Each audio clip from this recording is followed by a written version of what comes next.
This video isn't just practice, it's transformation.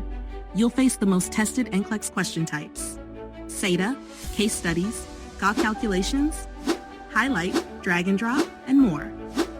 After each question, we'll break down every option, why it's right, why it's wrong, and teach you the strategy behind it. You won't just memorize, you'll master the way that NCLEX wants you to think. The more you go through, the stronger, faster, and more confident you become. This is how future nurses level up and pass. Let's do this together. Let's get started.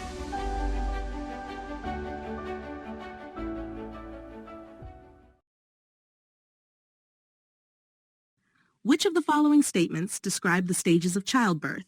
Select all that apply. Here are your options. A. The first stage of labor is the period from the onset of contractions to full cervical dilation. B. The second stage of labor involves the delivery of the placenta. C. The third stage of labor includes the delivery of the baby. D. The fourth stage of labor is the period after the birth of the baby, during which the mother is monitored for complications. E. The second stage of labor ends with the birth of the baby. Take a moment to go through each one. You can pause the video right here if you need more time to think about your choices.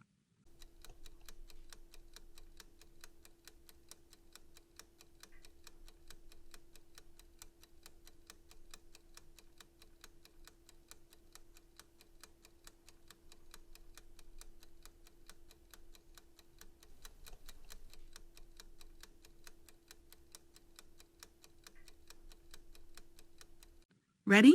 Let's break them down together. Option A. The first stage of labor is the period from the onset of contractions to full cervical dilation. Yes, this is totally correct. This stage begins when regular contractions kick in, and it lasts all the way until the cervix is fully dilated to 10 centimeters. It's a long and intense stage, but it's the body's way of saying, we're getting ready to bring this baby into the world. Option B, the second stage of labor involves the delivery of the placenta. Not quite. The second stage is actually when the baby is born, not the placenta. The delivery of the placenta happens in the third stage, after the baby has arrived. So this one is incorrect. Option C, the third stage of labor includes the delivery of the baby. Nope, close, but not quite. The baby has already been born at this point. The third stage is when the placenta, often called the afterbirth, is delivered. So this one doesn't describe the stage correctly either. Option D, the fourth stage of labor, is the period after the birth of the baby, during which the mother is monitored for complications. Yes, absolutely. The fourth stage is that critical postpartum window, usually the first 1 to 2 hours after delivery. This is when the mother is closely watched for things like excess bleeding, uterine firmness, and other possible complications. It's a time of careful monitoring and support. Option E. The second stage of labor ends with the birth of the baby. Yes, this one is spot on. The second stage starts when the cervix is fully dilated and ends when the baby is born. This is the pushing stage, and it can be intense, emotional, and powerful. And it ends with one of life's most amazing moments, the birth of the baby. Hey, if you're looking for a solid resource to practice questions and answers as you get ready for the NCLEX, I've got a recommendation that might really help you out. I recently found the Next Gen NCLEX RN Practice Question Bank, Big Book of Question Answer Practice, and it was super helpful for preparation of this video as well. If you're trying to get comfortable with the new next generation NCLEX format, this book is definitely worth checking out. It's got daily practice questions that are designed to reflect what you'll see on the exam, which is awesome because it gets you into the right mindset. Plus, after each question, you get detailed explanations so you'll not only know the right answer but understand why it's right and why the other options are wrong. That really helps you build your critical thinking, which is key for the NCLEX. I also love that it includes study tips and strategies specifically tailored for the NGN format. And if you're like me and need a little motivation, it has success stories and insights from other nurses, which really keep you inspired throughout your prep. If you're looking to practice and build confidence, this could be a great resource to add to your study routine. It's structured so you can stay on track and focus on mastering the material step by step. Just thought I'd share in case you're looking for something to really help with those practice questions. Let's go through this important question. Which of the following statements about antibiotics are correct? Select all that apply. Here are your options. A. Antibiotics should be prescribed for viral infections. B. It is important to complete the full course of antibiotics as prescribed. C. Broad-spectrum antibiotics are effective against a wide variety of microorganisms. D. Antibiotics can be stopped once symptoms resolve, even if the full course is not completed. E. The use of antibiotics can lead to antibiotic resistance if overused. Take a moment to read through each option. I'll give you a few seconds. And remember, you can pause the video here if you'd like more time to think.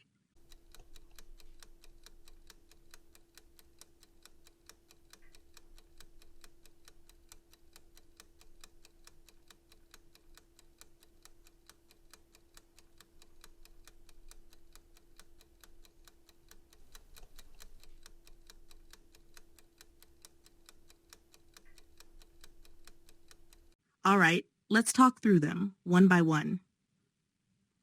Option A. Antibiotics should be prescribed for viral infections. This is a common misconception, but it's not true. Antibiotics don't work on viruses. They're designed to fight bacterial infections. Using them for something like the common cold or the flu, which are viral, doesn't help, and it can actually do harm by contributing to antibiotic resistance. Option B. It is important to complete the full course of antibiotics as prescribed. Yes, 100% correct. Even if you feel better halfway through, don't stop. The bacteria might still be hanging around. If you stop early, some of those bugs can survive, and next time, they might be stronger and harder to treat. So always finish the course. Option C. Broad-spectrum antibiotics are effective against a wide variety of microorganisms. Yes, this is correct. Broad-spectrum antibiotics are like the Swiss Army knives of antibiotics. They can fight many different types of bacteria, both gram-positive and gram-negative. They're often used when the exact bug causing the infection isn't known yet. But remember, while they're useful, we also want to be careful because overusing them can wipe out good bacteria too. Option D. Antibiotics can be stopped once symptoms resolve, even if the full course is not completed. Nope, this is a dangerous habit. Stopping early can leave surviving bacteria that aren't fully destroyed, and they might become resistant to the medication. Always stick with what your doctor prescribed, even if you feel better. Symptoms going away doesn't always mean the infection is completely gone. Option E. The use of antibiotics can lead to antibiotic resistance if overused. Yes, and this is a big one. Every time we use antibiotics when we don't need to, or stop them too soon, we give bacteria a chance to adapt and fight back. This is how antibiotic resistance develops. And once that happens, simple infections can become much harder, even life-threatening to treat. All right, everyone. Let's read this clinical scenario together and then take a moment to think it through carefully. The patient, a 65-year-old male with a history of atrial fibrillation, has been on warfarin 5 milligrams daily for the past year, with his INR maintained between 2.0 and 3.0. Recently, he was diagnosed with a urinary tract infection and started on ciprofloxacin 500 milligrams twice daily. 3 days later, he reported to the clinic with complaints of nosebleeds and easy bruising. Upon examination, his INR was found to be 4.8. Now here's your question. Highlight the sentences that provide information about the medications the patient is taking and the change in his condition that suggests a drug interaction. And here are your answer options to highlight. Has been on warfarin 5 milligrams daily for the past year. Started on ciprofloxacin 500 milligrams twice daily. Complaints of nosebleeds and easy bruising. INR was found to be 4.8. Take a moment. Think about this carefully. What are we being asked? We're looking for two things. 1. What medications is the patient taking? 2. What changes in his condition suggest a drug interaction?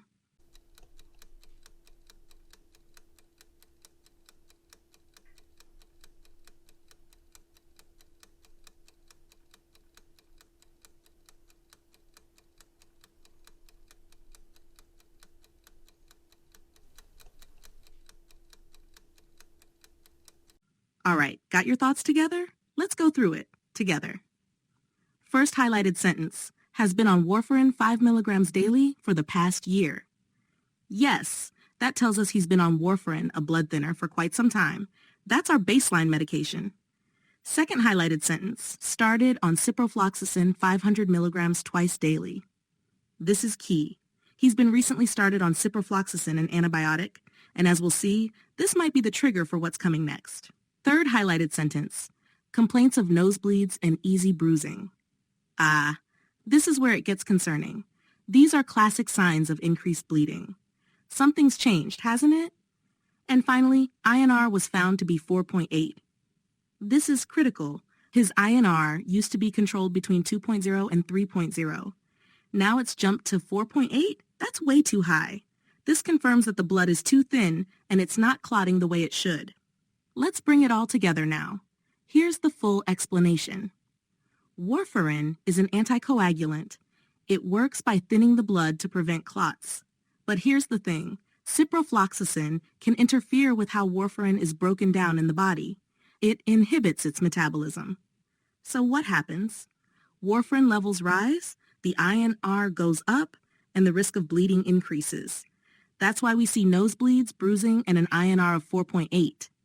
The sentences you highlighted? They tell us everything we need to know about what the patient is taking and how it affected him. This is a classic example of a drug interaction, and catching it early is crucial for clinical decision-making. Hey, I just wanted to quickly share something with you that I think could make all the difference as you prepare for the NCLEX RN. I know how stressful it can be, especially when you're balancing everything, clinical hours, coursework, life, and trying to carve out time to study. Trust me, I've been there. That's why I highly recommend checking out the 4 weeks to NCLEX RN questions and answers practice guide. It's a taken for preparation of this video. What's awesome about this guide is how it's designed specifically for busy students like you.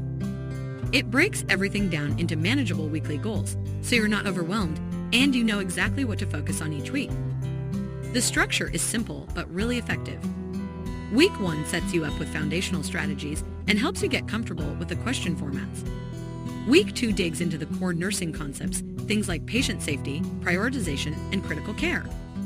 Week 3 covers pharmacology and body systems, which we all know can feel like a huge challenge. Then, Week 4 is all about practice realistic exam simulations and reviews that really help you gauge where you stand. What I love most about this guide is that it doesn't just focus on the right answers. It's all about understanding why the correct answers are right and why the others aren't. It really teaches you to think critically, which is such a huge part of the NCLEX. If you're looking for something to help you stay on track without adding more stress, this guide is worth checking out. I really think it could make your prep a lot smoother and most importantly, help you feel more ready. Good luck. You've got this. A 62-year-old male presents with chest pain and an ECG showing ST elevation in leads V1, V4. What is the nurse's priority action? A. Administer oxygen at 2 L per min via nasal cannula. B. Prepare the patient for immediate cardioversion. C. Administer morphine IV as prescribed. D. Obtain a 12-lead ECG in 30 minutes.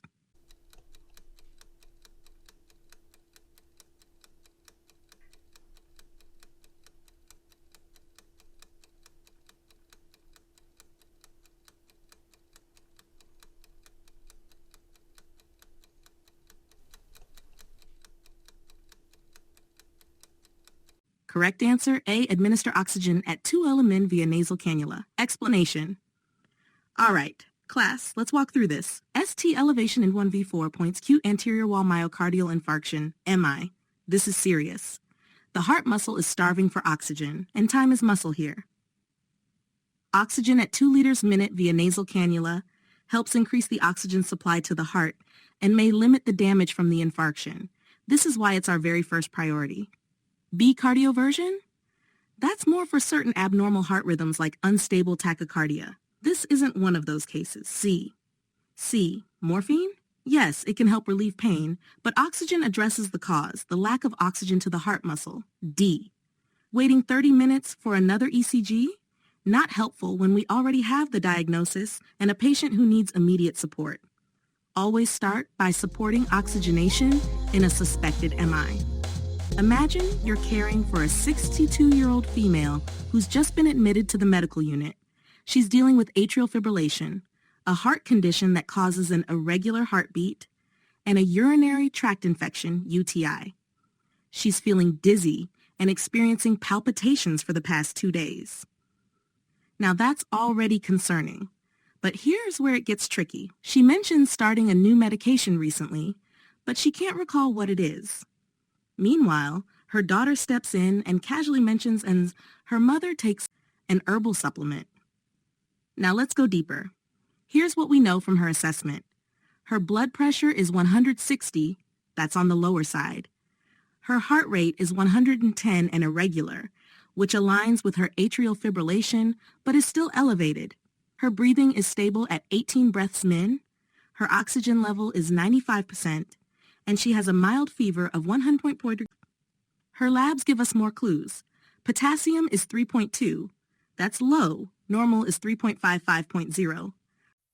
Her INR, which measures how well her blood is clotting, is 1.8, below the therapeutic range for someone on warfarin, which should be between 2.0 to 3.0 for atrial fibrillation. Her WBC count is 12,000, which is elevated, suggesting infection.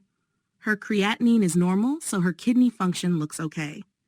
Now let's look at her medications, and this is key. She's taking warfarin, a blood thinner, and digoxin, a heart medication. She's also recently started fluconazole, an antifungal drug, and she's receiving ciprofloxacin IV for her UTI. Why does this matter? Fluconazole interacts with warfarin, raising the risk of bleeding. St. John's wort can reduce the effectiveness of both warfarin and digoxin, making her heart and clotting control unpredictable. Her low potassium puts her at risk for digoxin toxicity, which could be why she's feeling dizzy and experiencing palpitations. Now, this case has 6 key questions that will test your ability to analyze cues, prioritize care, and take action. Are you ready? Let's dive into the questions. All right, class, let's go through some important questions step by step. I'll first ask the question, give you a moment to think, and then we'll break down the answer together. Question 1, recognize cues. Which of the following findings should the nurse identify as the most significant cue suggesting a potential drug interaction? A, heart rate of 110 BPM, regular. B, use of St. John's wort with warfarin. C, potassium level of 3.2. D, INR of 1.8. Take a second to think about it. What do you think is the most concerning clue?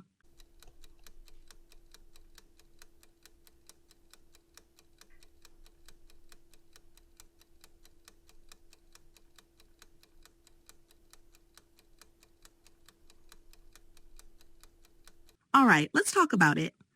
The correct answer is B, use of St. John's wort with warfarin. Now, why is that the most significant clue? St. John's wort interferes with warfarin by speeding up the body's metabolism of the drug. This makes warfarin less effective, which could explain why her INR is only 1.8 instead of being in the therapeutic range of 2.0 to 3.0 for someone with atrial fibrillation. Now let's go over the other options. A, heart rate of 110 BPM, irregular. While this reflects her atrial fibrillation, it doesn't point directly to a drug interaction. C, potassium of 3.2 mg/Q. Yes, this is low and could increase the risk of digoxin toxicity, but it's still not the most critical clue in terms of a drug interaction. D, INR of 1.8. This is concerning because it's too low. But remember, it's the outcome, not the root cause. The St. John's wort is the underlying issue here. So remember, always look for clues that connect the dots between medications and unexpected outcomes.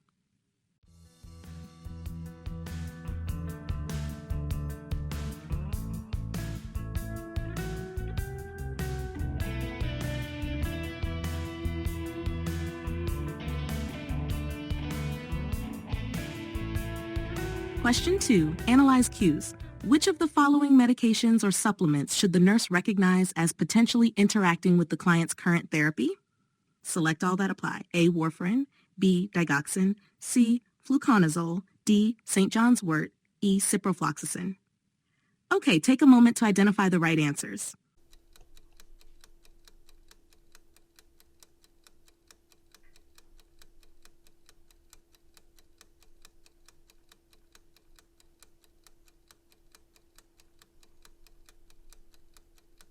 All right, let's walk through this carefully. The correct answers are A, C, D, and E. Here's why. Warfarin definitely interacts with both pen, John's wort, decreasing warfarin's effectiveness, and fluconazole, increasing warfarin's effect and raising INR. Digoxin, this one is not directly involved in a drug interaction with the other listed medications, though her low potassium does increase the risk of digoxin toxicity, which is something we keep an eye on. Fluconazole. This antifungal inhibits the enzyme that breaks down warfarin, causing INR to rise, increasing bleeding risk. St. John's wort. As we said earlier, this speeds up warfarin breakdown, making it less effective. Ciprofloxacin. This can indirectly impact warfarin by altering gut bacteria that normally produce vitamin K, increasing the risk of bleeding. So the takeaway here? Warfarin is the key player, and medications like fluconazole, St. John's wort, and ciprofloxacin can push it out of balance, sometimes in opposite directions. Great work so far. Let's keep going.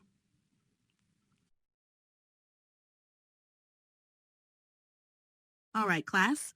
Let's keep going with our next set of questions. I'll ask the question first, give you a moment to think about it, and then we'll break down the answer together.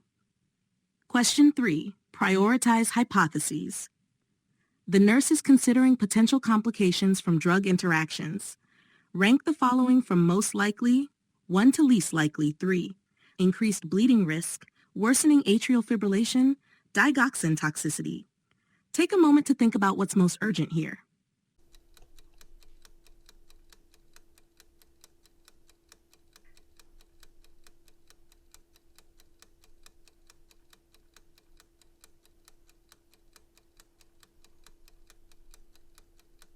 All right, let's go through it step by step. The correct ranking is 1. Worsening atrial fibrillation. 2. Increased bleeding risk. 3. Digoxin toxicity. Now, why is that the best order?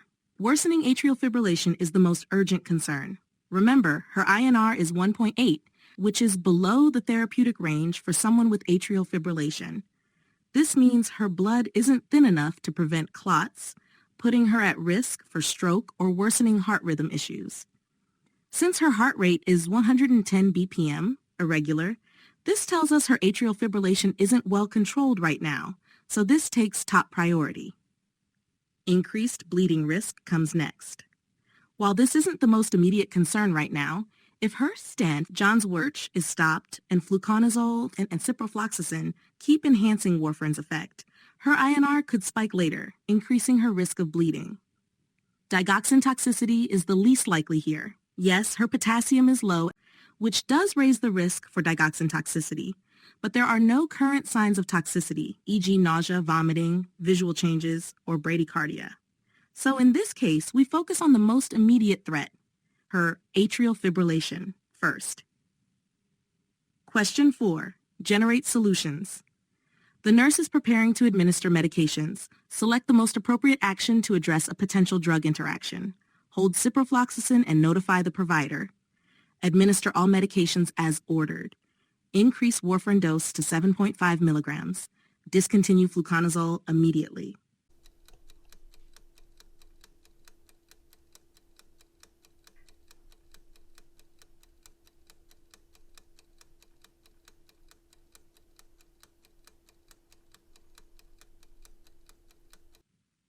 Okay, take a moment to decide what you do.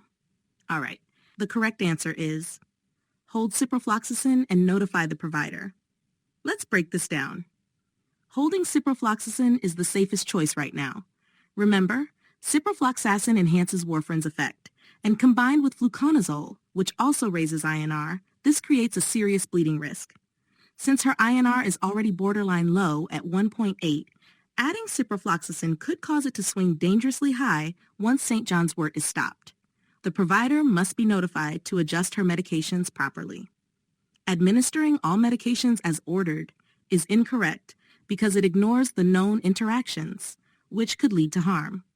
Increasing warfarin to 7.5 milligrams is unsafe without the provider's guidance, especially with fluconazole increasing warfarin's effect. Discontinuing fluconazole immediately isn't a safe option without the provider's direction, as her fungal infection still needs treatment. So the best action here is to hold ciprofloxacin and communicate with the provider immediately. All right, class, let's move on to the final two questions. I'll ask the question first, give you a moment to think about it, and then we'll break it down like we're working through a real-life nursing scenario. Question 5. Take ACT-SPOT. The nurse is monitoring for signs of a drug interaction involving digoxin. Click on the area of the body where the nurse should assess for a common symptom of digoxin toxicity. Options: head, chest. Take a moment to decide where you would assess.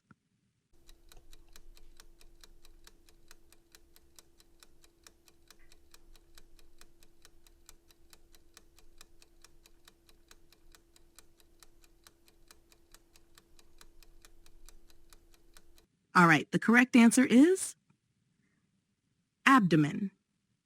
The abdomen is the correct choice because nausea and vomiting are common early signs of digoxin toxicity. Since the client's potassium is low at 3.2 mmHg, this risk is increased, making abdominal assessment crucial. The head is incorrect because, while visual disturbances like yellow-green halos can occur with digoxin toxicity, they are often later signs rather than the first clue. The chest is also incorrect.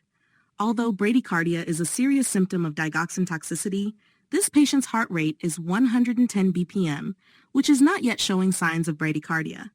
So, in this case, if you suspect early digoxin toxicity, start by assessing the abdomen for nausea or vomiting. Question 6. Evaluate outcomes matrix. After holding ciprofloxacin and consulting the provider, the client's INR is rechecked in 24 hours and adjustments are made. Indicate whether each finding suggests effective or ineffective management of pharmacological therapy.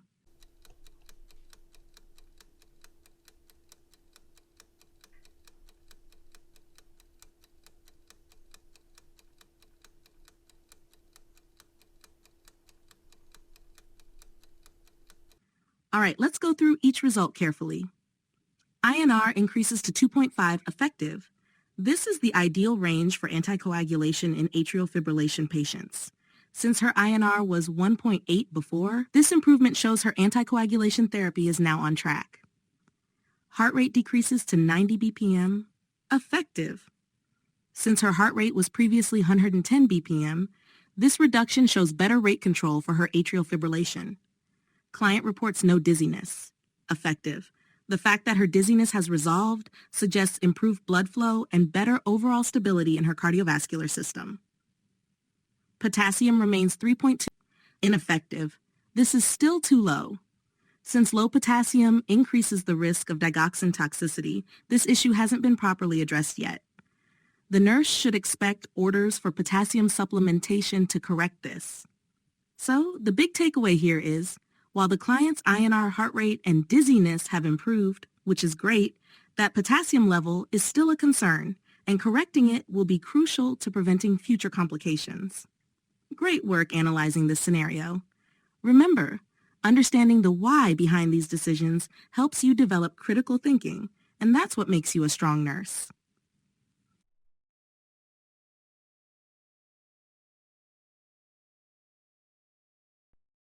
Hey, if you're looking for a solid resource to practice questions and answers as you get ready for the NCLEX, I've got a recommendation that might really help you out. I recently found the next-gen NCLEX RN Practice Question Bank, Big Book of Question-Answer Practice, and it was super helpful for preparation of this video as well.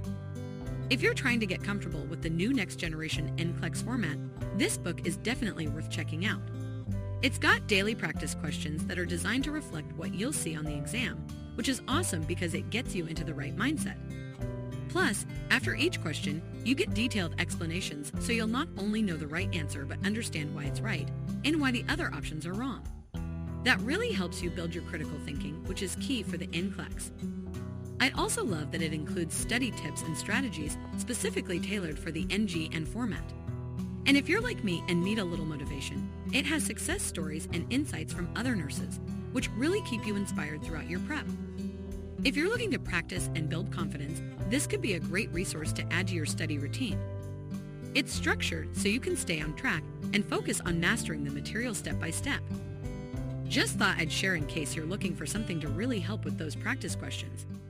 Let's talk about health promotion for older adults, something every nurse needs to be confident in. Question. A nurse is providing health promotion education to a group of older adults. Which interventions should the nurse include? Select all that apply. Now, here are the options given to you on the screen. 1. Recommend annual influenza vaccinations. 2. Encourage daily vigorous exercise for all clients. 3. Teach the importance of regular blood pressure screenings. 4. Advise smoking cessation to reduce cardiovascular risk. 5. Promote calcium and vitamin D intake to prevent osteoporosis. 6. Suggest annual eye exams to detect age-related changes. Please take your time, or pause the video if you'd like a moment to really think about these.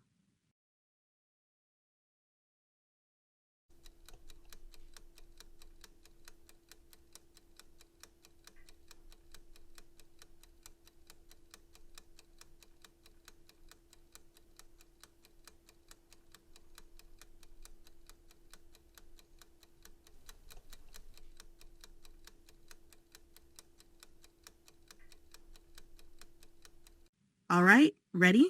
Let's go through them one by one. Option 1. Recommend annual influenza vaccinations. Yes.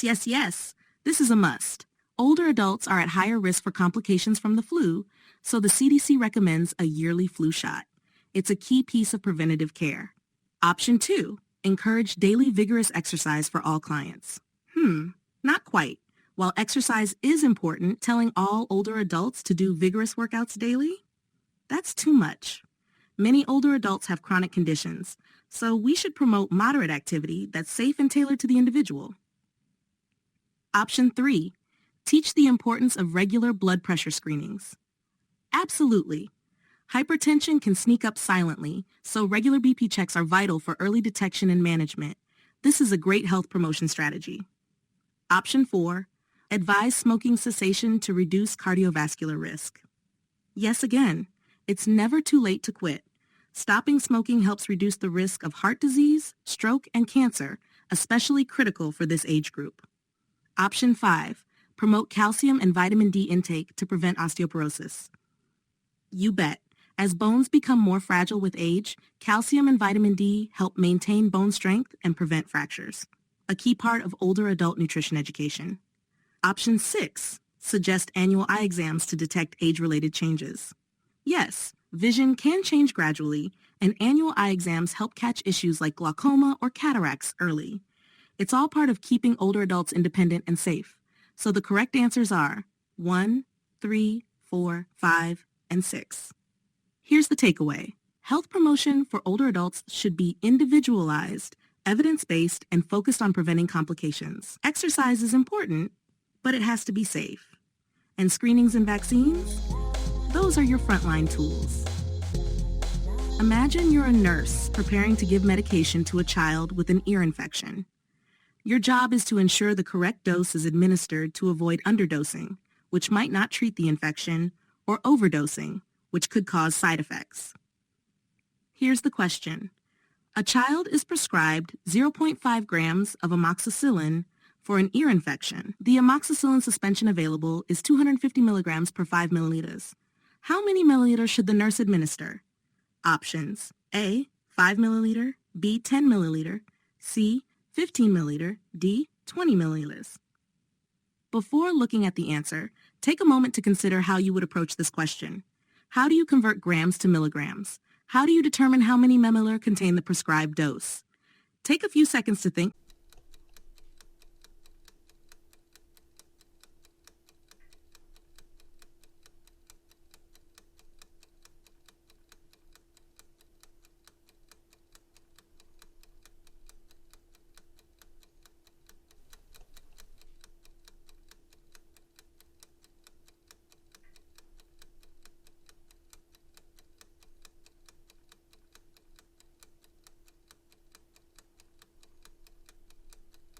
Correct answer, B, 10 milliliters.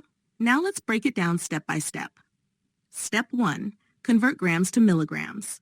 Doctors sometimes prescribe medication in grams, but the available medication is labeled in milligrams. We convert 0.5 grams to milligrams. So the child needs 500 milligrams of amoxicillin.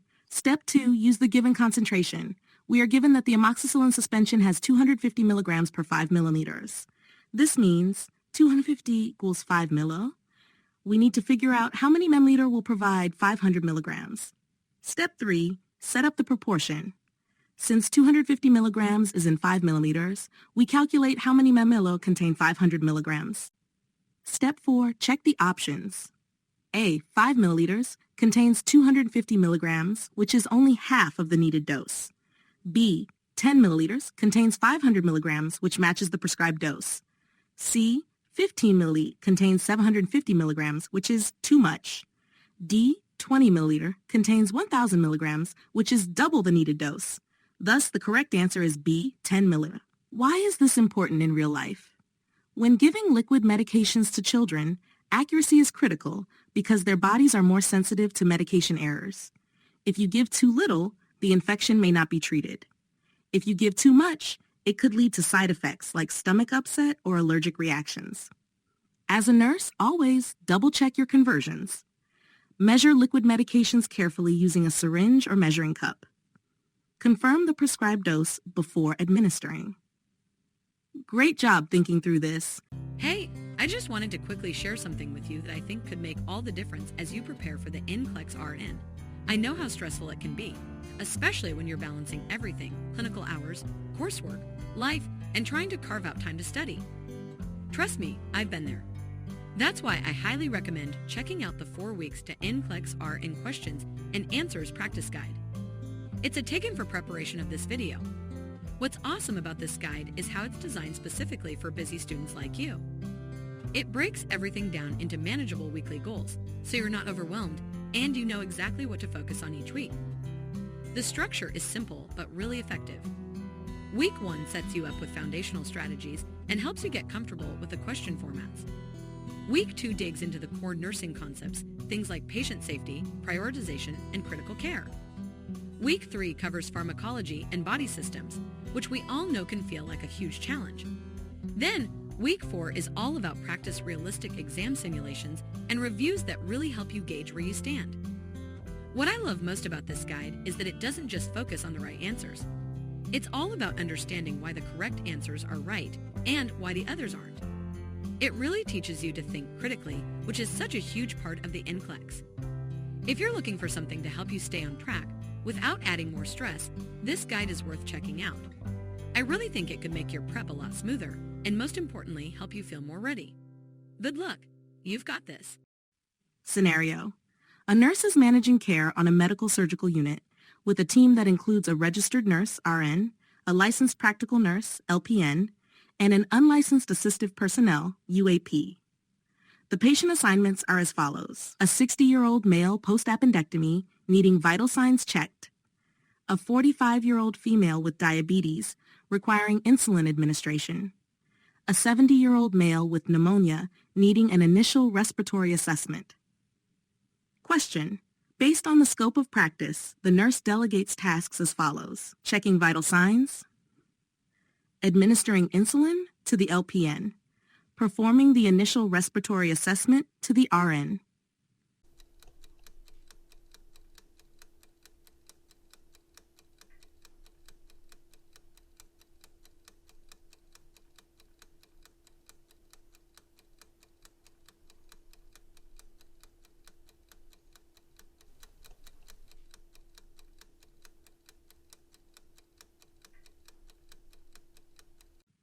Now, let's go over each task in detail and the rationale behind these delegations.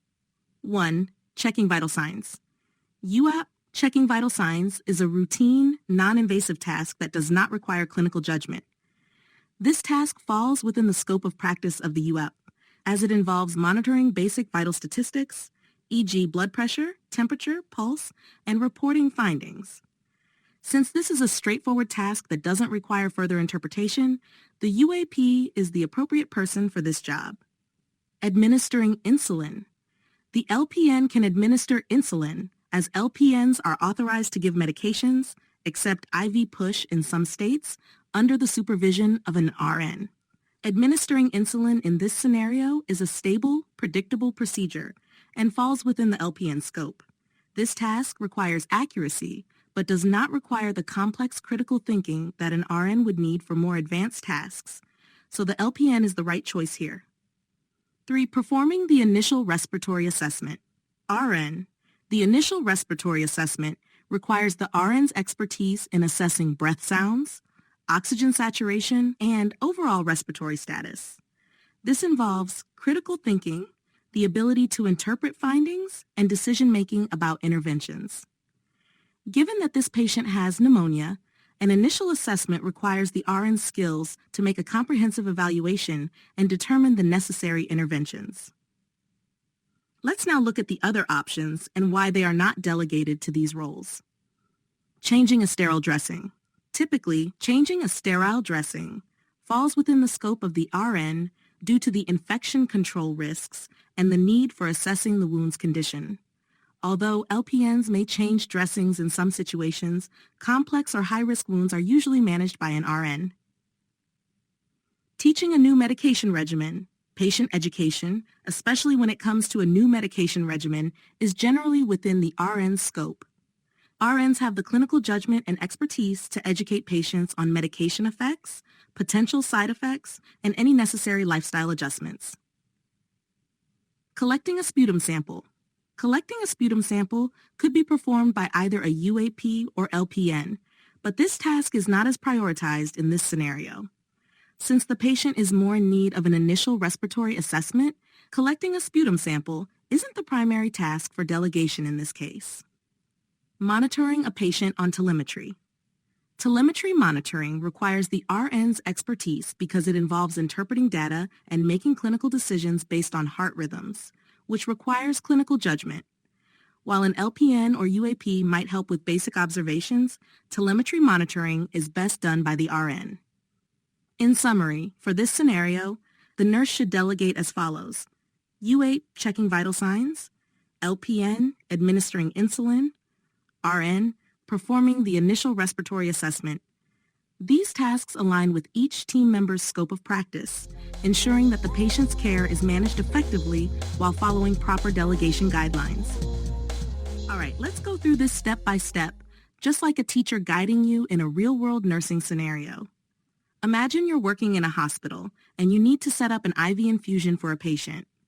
Accuracy is key because an incorrect drip rate can lead to fluid overload or dehydration. Here's the question. A patient is receiving 1,000 millimeters of normal saline over 8 hours. The IV set delivers 15 drops. What is the required drip rate in drops per minute? Options: A, 25 drops min, B, 31 drops min, C, 40 drops min, D, 50 drops min. Pause and think. Before jumping to the answer, take a moment to break it down. How do we calculate the ml per hour? How do we convert that to drops per minute? Take a few seconds to think before scrolling down.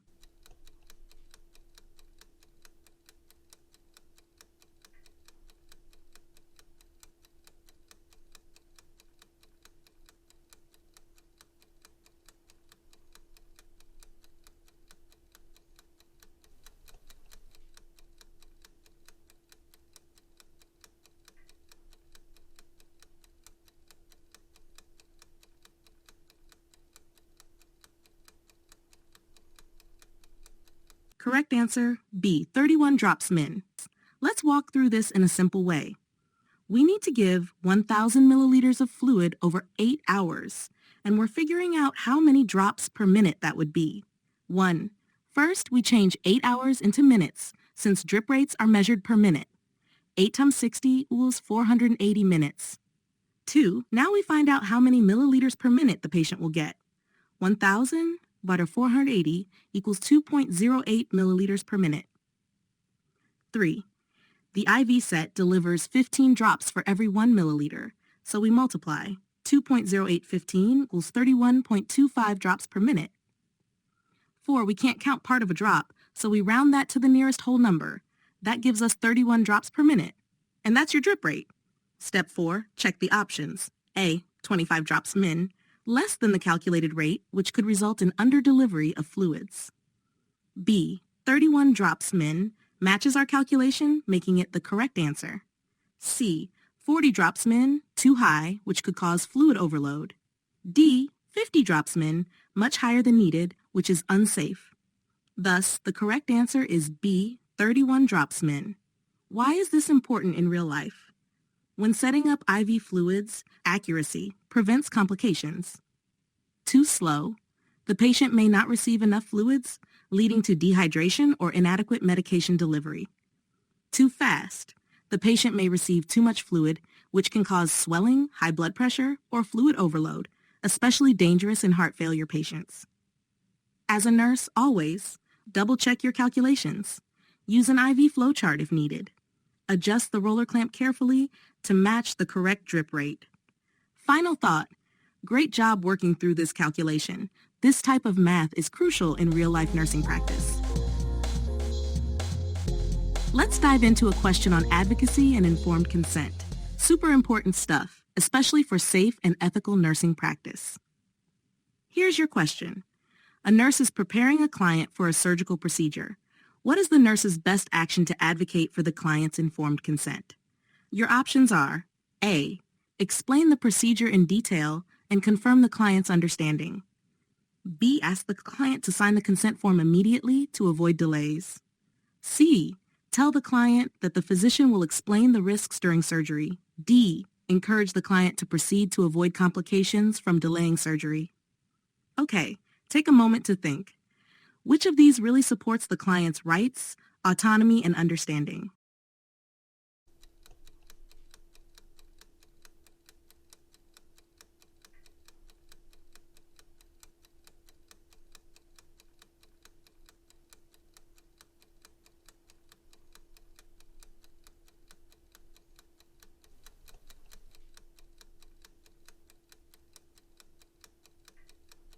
Let's break it down. Option A. Explain the procedure in detail and confirm the client's understanding. Yes, this is the correct answer. Why? Because being a patient advocate means making sure your client really understands what they're about to consent to. Even though the physician is responsible for explaining the procedure, you, the nurse, are the one who ensures the client truly gets it, the risks, the benefits, the alternatives. You're like the safety net in this process. If they're unsure, you clarify. If they have questions, you help get them answered. This is ethical, it's legal, and it's compassionate care. Option B, ask the client to sign the consent form immediately to avoid delays. No. Never rush someone into signing a legal document they may not understand, especially not for the sake of time. This totally disregards the principle of informed consent. It's not just about signing, it's about knowing what you're signing. Option C, tell the client that the physician will explain the risks during surgery. Big red flag here. First of all, during surgery, it's too late by then. The physician should explain before surgery, and you still have a role in making sure the client is informed. Saying, they'll explain later, dismisses your role as an advocate. This answer is ethically and legally unsafe. Option D, encourage the client to proceed to avoid complications from delaying surgery. Tempting, but no. We never want to pressure a patient, even with good intentions. This undermines their autonomy. What if they're not ready? What if they still have questions? Delaying surgery is sometimes necessary if it means the patient will make a truly informed decision.